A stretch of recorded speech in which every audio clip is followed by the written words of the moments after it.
Alors si on considère un vecteur A et un vecteur B, le produit vectoriel de A et de B est donc un vecteur C qui a une direction orthogonale au plan formé par les vecteurs A et B. Son sens est donné par la règle du tournevis, c'est-à-dire que si on fait le produit vectoriel de A et de B ici en tournant dans ce sens-là, on obtient un vecteur C qui va être vers le haut, comme ça. Puis bien sûr, dans l'autre, si on amène B vers A, dans ces cas-là, le sens sera vers le bas.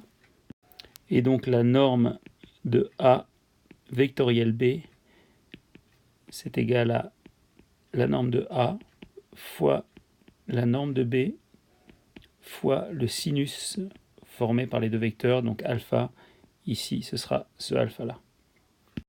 Alors si on observe maintenant le dessin vu de dessus, donc on a notre vecteur A qui est ainsi, le vecteur B comme ceci, et puis on peut projeter ici le vecteur B sur le vecteur A, orthogonalement. On a ici la hauteur h.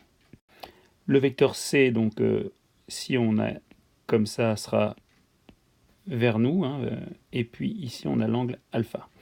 Donc si on reprend la formule que l'on avait ici, on a donc la norme de A fois la norme de B fois, alors le sinus de l'angle formé ici, donc le sinus c'est le côté opposé divisé par l'hypoténuse, donc ici le côté opposé à l'angle c'est h, et puis l'hypoténuse ce serait la norme du vecteur B.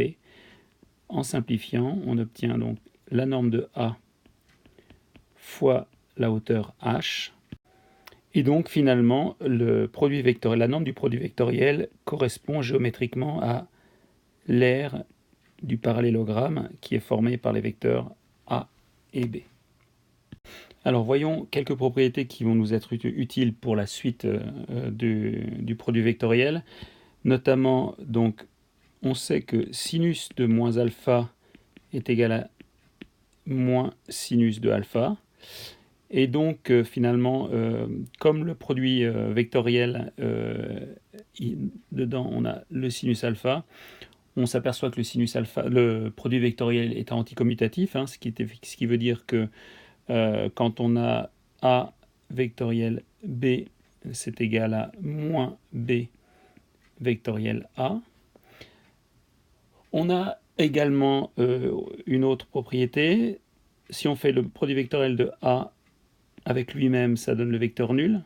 En effet, le sinus formé par l'angle formé par un vecteur sur lui-même, c'est un angle nul. Donc le sinus d'un angle nul vaut 0.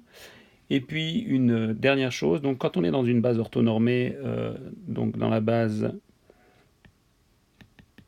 E1, E2, E3, on a E1 vectoriel E2 qui est égal à E3, E2 vectoriel E3 qui est égal à E1, et puis E3 vectoriel E1 qui est égal à E2. Alors nous allons utiliser ces propriétés pour montrer que si on prend un vecteur V vectoriel, un vecteur W, avec les composantes V1, V2, V3, et puis W1, W2, W3, on obtient le vecteur qui a ici les composantes suivantes. Et donc nous allons le démontrer maintenant. Alors écrivons tout d'abord le produit vectoriel des deux vecteurs avec leurs composantes dans les bases orthonormées, c'est-à-dire V1, E1 plus V2, E2 plus V3, E3. Et puis la même chose pour W, donc W1, E1 plus W2, E2 plus W3, E3. Et donc en distribuant, on va obtenir le résultat suivant.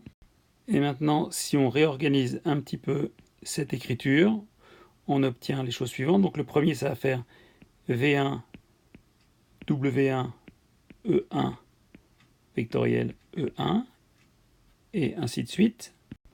Alors maintenant, en utilisant cette propriété ici, on va pouvoir faire quelques simplifications. Donc on a celle-ci qui disparaît, celle-ci qui disparaît, et puis celle-ci qui disparaît. Et puis maintenant, en utilisant ces trois propriétés-là, et puis celle-ci, on va pouvoir réécrire certaines d'entre elles. Donc ici, on a E3. Ici, on a moins E2. Ici, on a moins E3. Ici, on a E1. Ici, on a E2. Et puis ici, on a moins E1. Et donc, en réécrivant le vecteur, on a donc le produit vectoriel, on a donc V1 et comme ça. Et donc, on va réécrire. Donc, la première composante, donc, c'est celle-ci, et puis moins celle-ci. Donc, ça donne. Pour la deuxième composante, ce sera celle-ci moins celle-ci. Et puis donc, pour la dernière composante, ce sera celle-ci moins celle-ci. On a donc trouvé ainsi les composantes du produit vectoriel dans une base orthonormée E1, E2, E3. Alors passons maintenant au produit mixte. Donc pour le produit mixte, qu'on écrit de la façon suivante, donc U, V, W. Donc il s'agit de combiner le produit scalaire et le produit vectoriel. Donc c'est U scalaire V vectoriel W.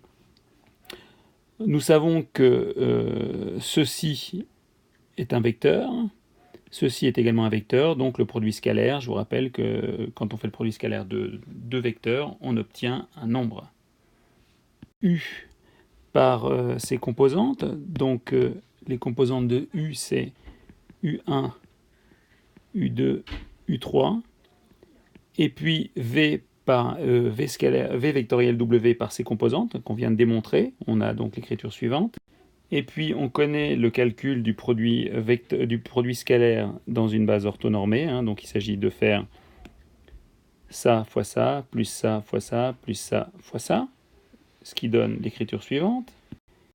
Et puis si on réorganise un tout petit peu et qu'on écrit de la façon suivante, U1, V2,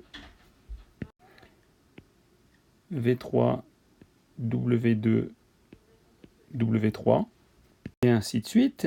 Donc on a ceci. Puis pour finir, on a le déterminant donc de U1, U2, U3, V1, V2, V3, W1, W2, W3. Alors l'interprétation géométrique du produit mixte est la suivante. Donc on a vu précédemment que la norme de ce vecteur, donc n, qui est le produit vectoriel de V et de W, correspond donc à l'aire